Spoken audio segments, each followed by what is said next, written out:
So it is unfortunately rainy and miserable outside, but I got these new Pro Taper pillow top grips. I'm going to be installing these onto the XR250L. So let's see what we can do real quick. First I got to remove the old ones obviously, and I've put tape underneath these to get these to fit tighter, since I think these are like the originals and they're very stretched out. They don't fit well anymore. So I'm going to go ahead and cut those off, starting with this one.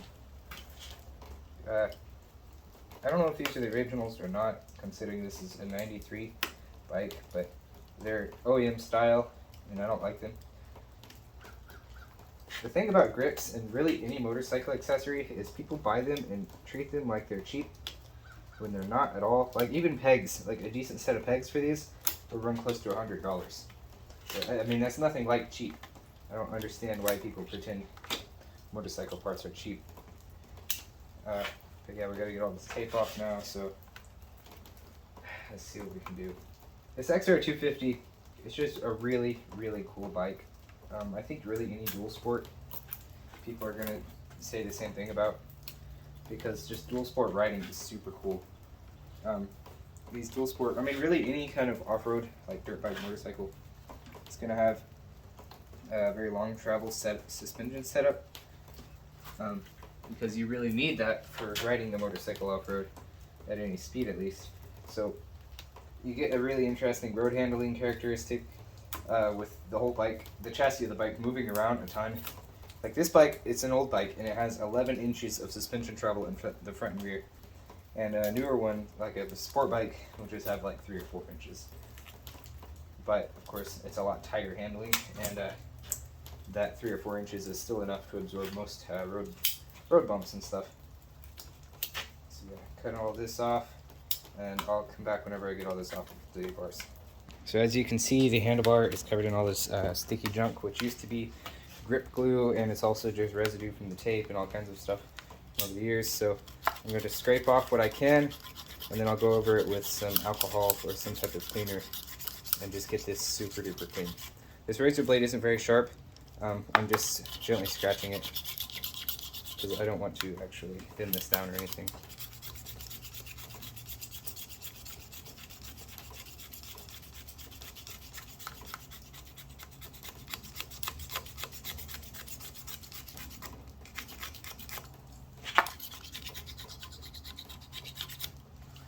So the reason I really like my XR250 is because it's still very well proportioned. I think it looks a lot better than the XR650, and it's a lot lighter. I mean, it's still a heavy bike at, you know, over 300 pounds, but it's just a lot lighter than an XR650, and it still does everything I want to do, which is, you know, not highway riding. It seems like you only need the extra power of the 650 for going above 65. This will run up to 65. I mean, it'll go to 80, but you can cruise up to about 60 without it getting too hot or anything. And it does well. This had the XR250Ls have a cush hub and a lot of other things that optimize the bike just for driving on the road. So if you put a decent set of, you know, just ADV tires on it, or dual sport tires, then the bike just really handles good on the road. The suspension is soft, so like with one person, myself, I'm about 150 pounds, so I'm very light. It's a very soft suspension, and it just eats up bumps. You don't even have to lift up or anything going over like large potholes. But with a passenger on this, it's very soft, like to the point I'm turning up the suspension strength or damping effect just to get the bike to settle down, because it starts to move around. But it really handles well for any smaller passengers, like women or, you know, kids and stuff. So that's nice, since I do like to take people with me on my bike. The passenger pegs are a little bit high for some people, for taller people, but aside from that, it rides really well. And the seat is long enough, combined with the little bit of tail rack, that you can scoot back on if you need to, and it keeps people secure and not afraid that they'll slide off.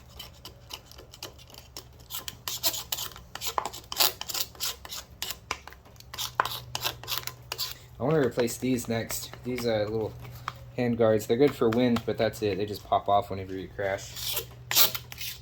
I think those are original as well. I want to put some proper steel handlebar protectors on here.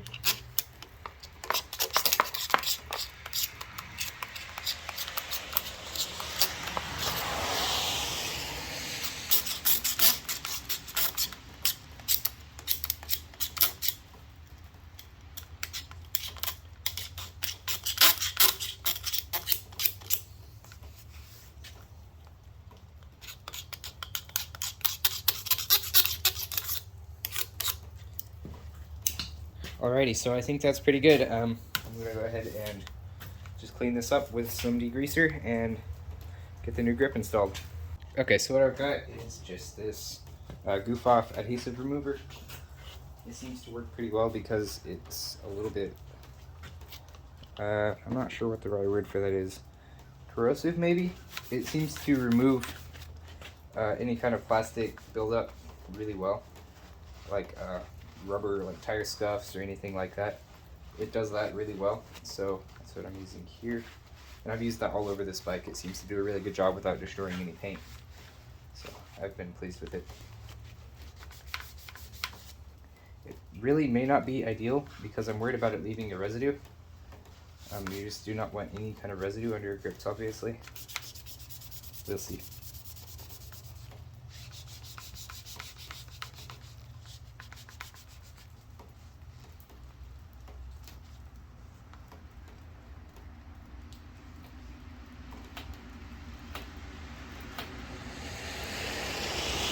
Alright, I found mineral spirits, so I'm going to use that. That should work better.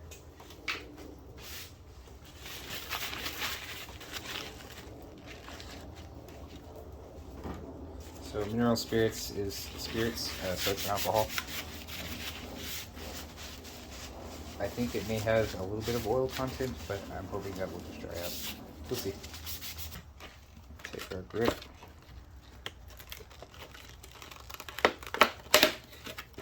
It's going to be this one. It says right on it, so yep.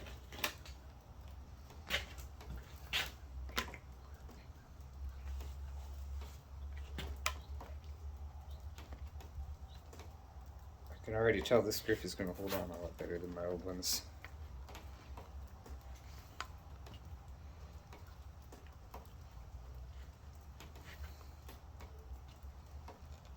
Yeah, I may have to use some kind of a trick to get these on.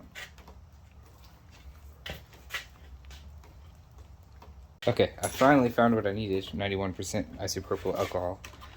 And I'm just going to check both these grips, left and right. So yeah, you can see the opening is a little bit larger on the right one. So that's what I was making sure of. It's just such a tight fit, stretching it on there.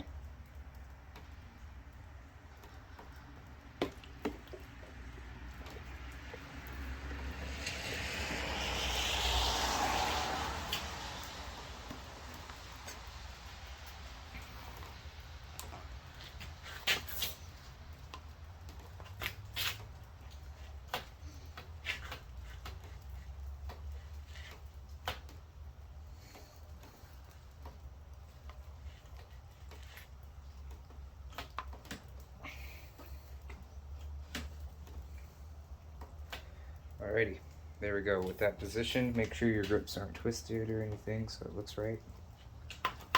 And let that dry up and we'll move on to the other side. That looks really good.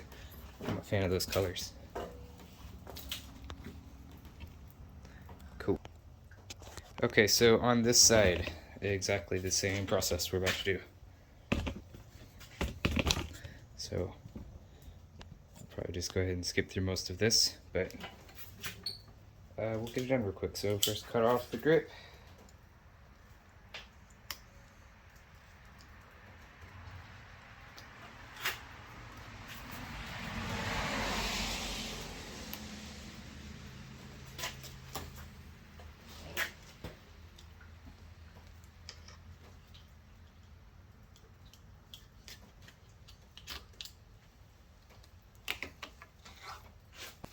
Going to go over it with the goof off once again to get this.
There it is.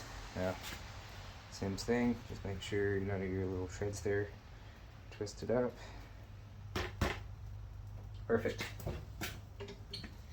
Very nice set of grips on this bike right here.